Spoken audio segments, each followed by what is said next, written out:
You feel it before you hear it. A tremor through the ground, faint enough that you almost ignore it, until the dogs in the street start barking, and don't stop.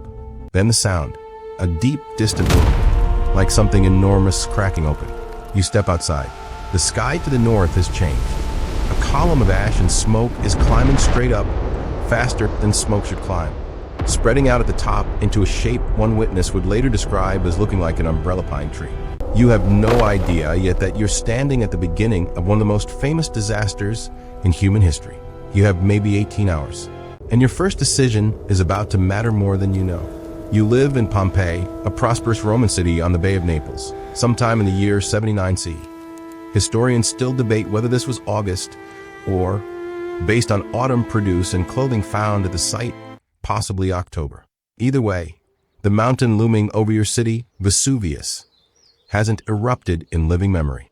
Nobody here even fully understands it's a volcano. By early afternoon, the column above the mountain has climbed 20, then 30 kilometers into the sky, and now it's starting to fall back down as ash and as small stones called lapilli raining onto the city. At first, it's almost bearable, a strange gray snow dusting the streets. But it doesn't stop. This is your first real decision. Do you stay in your home, solid stone walls, a familiar roof over your head, and wait for this to pass?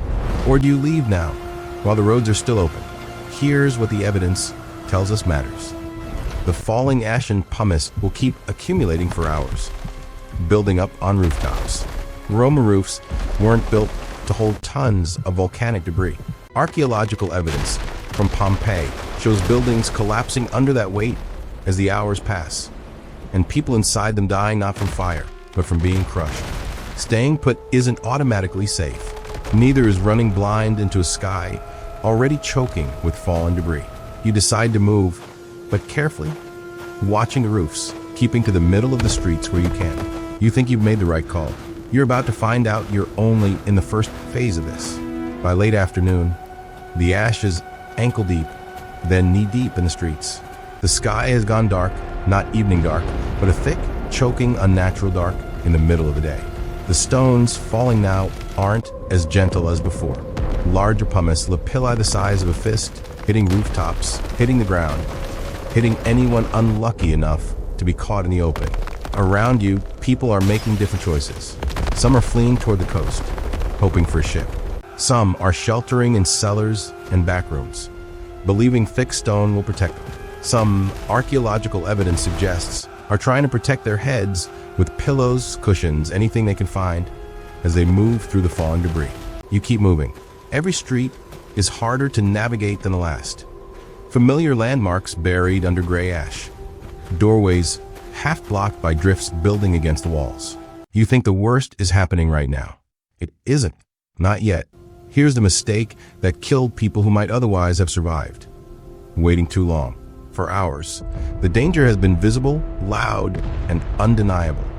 And still many people stayed. Not from ignorance.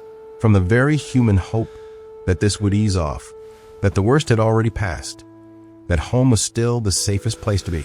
That hope was fatal for a significant number of the people who died in this first stretch of the disaster. Archaeological excavation has recovered hundreds of victims from this earliest phase of falling ash and pumice, killed inside collapsing buildings or caught outdoors under the weight of debris, in the roughly 18 hours before the eruption's deadliest moment arrived. The people who left early, even into a sky filled with falling ash, generally had a better chance than the people who stayed and waited. You left early. You don't know it yet, but that single decision may be the reason you're still alive for what happens next. Because the falling ash was never the worst part. Sometime in the night or early morning. The exact hour still debated by researchers. The enormous column of ash and gas above Vesuvius becomes too heavy and unstable to sustain itself. It collapses, and when it doesn't fall gently. It comes down the mountain slopes as a pyroclastic surge.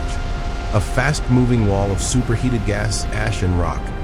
Moving at speeds researchers estimate could exceed 100 meters per second, at temperatures hot enough to kill instantly on contact.